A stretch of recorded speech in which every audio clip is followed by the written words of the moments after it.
एक महिला चीखते हुए एक बच्चे को जन्म देती है जिसकी आत्मा एक राक्षस की होती है, लेकिन यह अभी तय नहीं हुआ था कि वह अच्छा होगा या बुरा। अब पिशाच राक्षसी महिला के लिए एक बच्चे को जन्म देती है, लेकिन इस बच्चे से खुश नहीं होती क्योंकि यह भविष्यवाणी की गई थी कि यह बच्चा उसके पिता का हत्यारा बनेगा। इसलिए वह बच्चे को मारने का विचार करती है। वह अपने हाथ में तलवार पकड़े बच्चे पर हमला करने लगती है। तभी कुछ पादरी वहां आते हैं और राक्षसी महिला को पकड़ लेते हैं और बच्चे की जान बचाते हैं। वह महिला गुस्से में कहती है कि तुम मेरा कुछ नहीं बिगाड़ सकते और अब मैं इस बच्चे को श्राप देती हूँ कि वह बड़ा होकर मेरी तरह एक राक्षस पिशाच बनेगा। लेकिन पादरी उसकी बातों को नजरअंदाज करते हैं और महिला के सीने में क्रॉस घोंप देते हैं। क्योंकि वह राक्षस थी इसलिए वह तड़पने लगती है और मर जाती है। इसके बाद वे पादरी बच्चे को अपने साथ ले जाते हैं। उनके जाने के बाद दुर्भाग्यवश वह महिला जीवित बच जाती है। वह अपने सीने से क्रॉस निकाल देती है, जबकि पादरी बच्चे को चर्च ले जाते हैं और उसका नाम राडू रखते हैं और उसका चेहरा बदलने की कोशिश करते हैं ताकि वह बड़ा होकर राक्षस जैसा न दिखे, क्योंकि वह बदसूरत पैदा हुआ था। वे ऐसा इसलिए भी करते हैं ताकि वह राक्षस का समर्थन न करे बल्कि एक अच्छा इंसान बने और राक्षसों पिशाचों से लड़े और उन्हें मारे और बुराई से बचाए। अब कई साल बीत जाते हैं जब राडू बड़ा हो चुका है, लेकिन उसने अपना पूरा जीवन राक्षसों और पिशाचों को मारने में बिताया और बड़ा होने के बाद भी वह इस काम को नहीं छोड़ता। वह उन्हें मारता और हराता है, लेकिन उसे अभी भी यह नहीं पता था कि वह किसका बच्चा है और उसके माता पिता कौन है। राडू अपने साथियों के साथ एक पिशाच महल में आता है। वहां एक राजकुमार जिसका नाम व्लाद है। राडू उसके पास आता है और कहता है कि मैं यहाँ उसी तरह का तरल पदार्थ लेने आया हूँ जिसे पीने से पिशाच मानव रक्त नहीं चूसते, क्योंकि इससे उनमें रक्त की प्यास कम हो जाती है। राडू कहता है कि मुझे जल्दी से दे दो, यह तुम्हारे पास पड़ा है। लेकिन व्लाद जो एक बुरा पिशाच था कहता है कि मैं तुम्हें वह तरल कैसे दे सकता हूँ, यह मेरा है और मैं अपना कोई भी सामान किसी को नहीं देता। ऐसा कहकर वह अपने साथियों से कहता है कि उस पर हमला करो। उसका साथी तेज गति से आगे बढ़ता है। वह राडू के साथी को छुरा मारने की कोशिश करता है, लेकिन राडू उसे पकड़ लेता है और हमला रोक देता है। इसके बाद व्लाद खुद भी उससे लड़ने लगता है और यहाँ उनकी लड़ाई शुरू हो जाती है, जिसमें राडू और उसके साथी अच्छी तरह से लड़ते हैं और उन्हें बराबरी की टक्कर देते हैं, क्योंकि जब कोई तलवार से हमला करने आता तो वे हर बार अपनी तलवार से उन्हें रोक देते। यहाँ व्लाद और राडू के बीच कुछ देर के लिए लड़ाई चलती है, लेकिन फिर राडू उस पर भारी पड़ने लगता है। जब व्लाद को लगता है कि वह हार जाएगा तो वह राडू को धमकी देता है और उड़कर गायब हो जाता है। उसके जाने के बाद राडू को वह तरल पदार्थ मिल जाता है, लेकिन जब वह जा रहा होता है तो एक पिशाच महिला आती है जो भयानक दिखती है और वास्तव में व्लाद की पत्नी होती है। वह राडू को पकड़ लेती है और कहती है कि तुम नहीं जानते कि मैं और व्लाद कौन है। पादरियों ने तुम्हें धोखा देकर एक अच्छा इंसान बनाया, लेकिन मैं ऐसा नहीं होने दूंगी।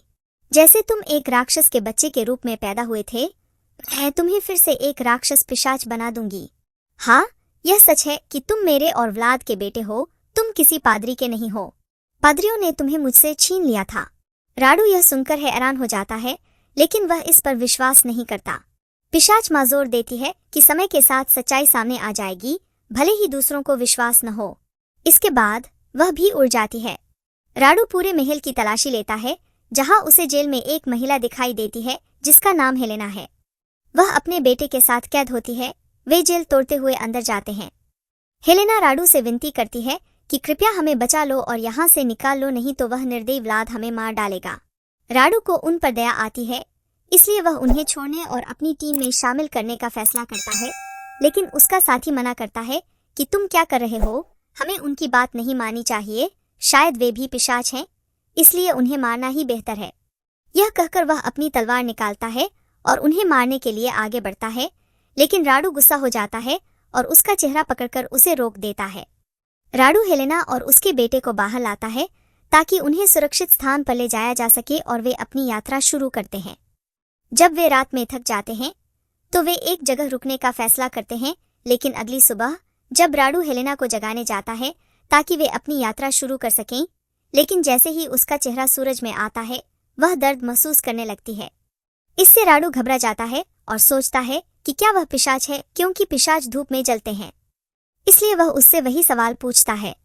हेलेना कहती है कि मैं व्लाद की जेल में अंधेरे में लंबे समय तक फंसी रही, इसलिए मुझे धूप में दर्द हो रहा है। चिंता मत करो, मैं कुछ दिनों में ठीक हो जाऊंगी। इसलिए राडू को उस पर विश्वास करना पड़ता है, लेकिन इस वजह से राडू का साथी बहुत गुस्सा हो जाता है। वह सोचता है कि अब राडू पहले जैसा नहीं रहा जो राक्षसों को मारता था, और उसने इस लड़के को छोड़ दिया जो एक पिशाच है।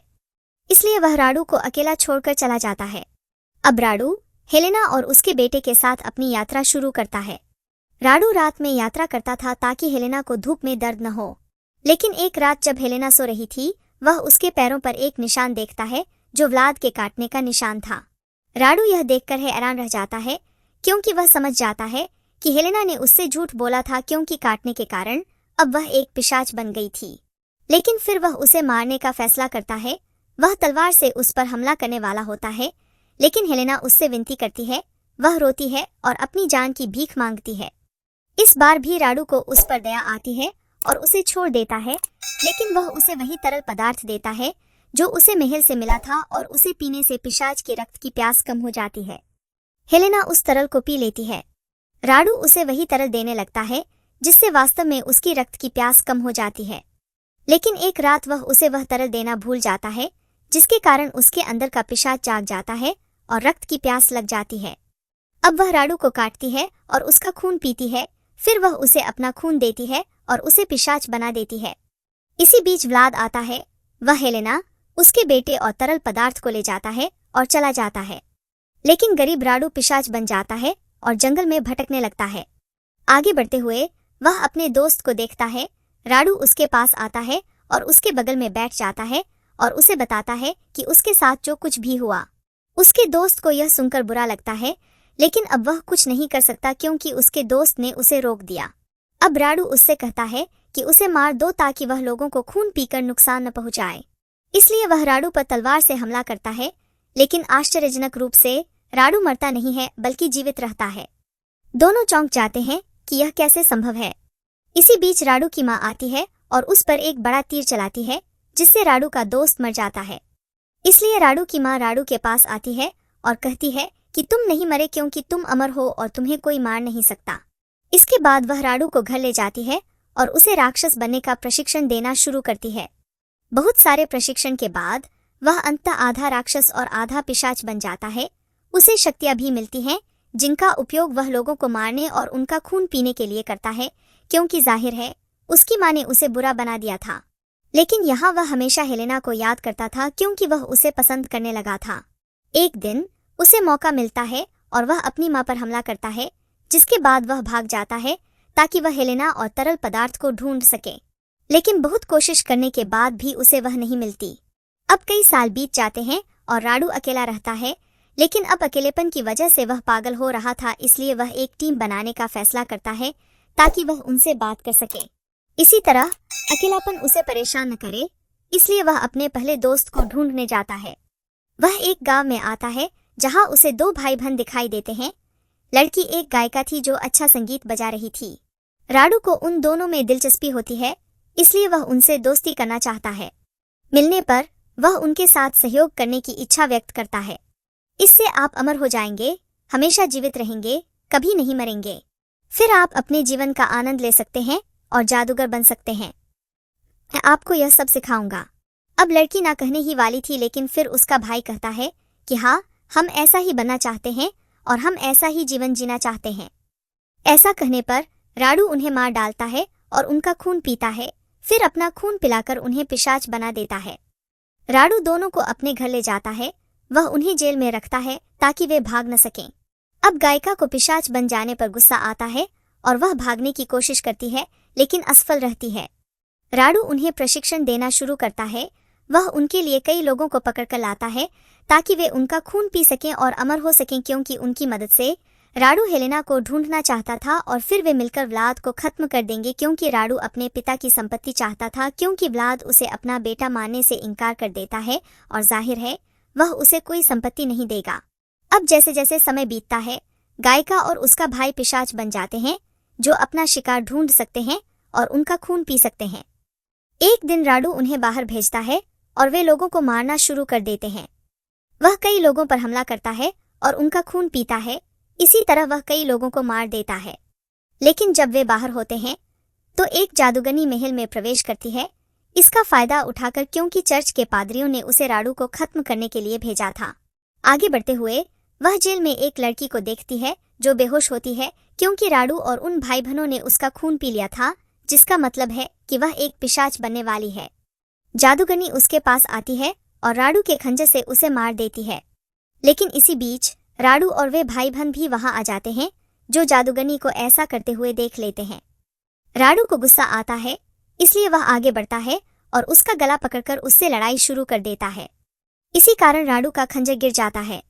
राडू उसकी गर्दन पर काटता है और उसका खून पीता है और इस तरह उसे भी पिशाच बना देता है। लेकिन इस लड़ाई का फायदा उठाते हुए दोनों राडू का खंजर चुरा लेते हैं क्योंकि केवल इस खंजर से ही पिशाचों को मारा जा सकता है। वे खंजर को राडू की ओर मोड़ते हैं। वह समझ जाता है कि उन्होंने उसे धोखा दिया है और वह उन्हें मारने की कोशिश करता है। लेकिन गायक जो फंसा हुआ था अपनी बांसुरी से एक अजीब धुन बजाना शुरू कर देता है। राडू को दर्द होने लगता है और यह आवाज उसे परेशान करती है। वह अपने कानों पर हाथ रखकर दर्द सहन करता है। इसका फायदा उठाकर वे भाग जाते हैं क्योंकि अब वे राडू के साथ नहीं रहना चाहते। लेकिन कुछ समय बाद जब राडू सामान्य हो जाता है तो वह भी उनका पता लगाने और अपना खंजर वापस लेने के लिए वहां से निकल जाता है। कई वर्षों तक खोजने के बाद वह उन्हें ढूंढ लेता है और राडू उनसे अपने खंजर के बारे में पूछता है। लेकिन गायिका कहती है कि हमारी पिशाच रानी ने हमसे इसे ले लिया है, लेकिन चलो हम तुम्हें उसके पास ले चलते हैं। इसके बाद वे उसे रानी के पास ले जाते हैं और रानी कोई और नहीं बल्कि हेलेना होती है। राडू उसे देखकर चौंक जाता है।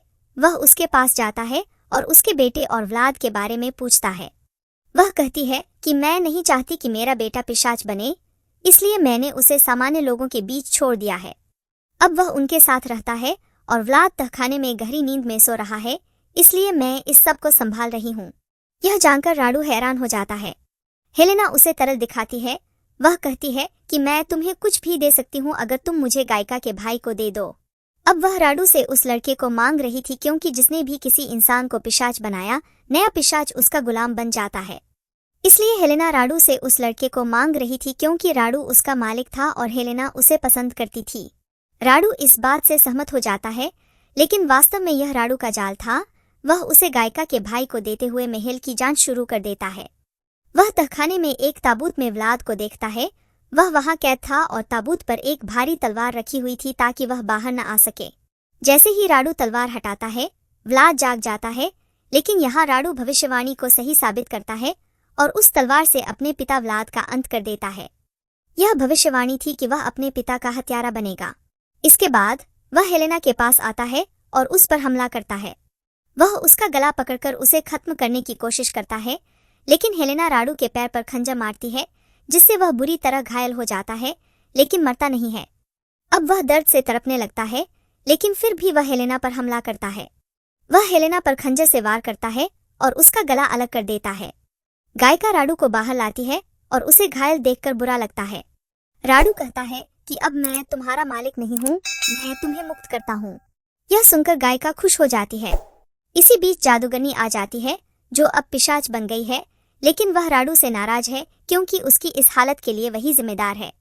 अब घायल राडू का फायदा उठाकर वह उस पर तीर से हमला करती है, लेकिन गायिका बीच में आ जाती है और उस तीर से घायल हो जाती है। वह गिर जाती है और मौके पर ही मर जाती है।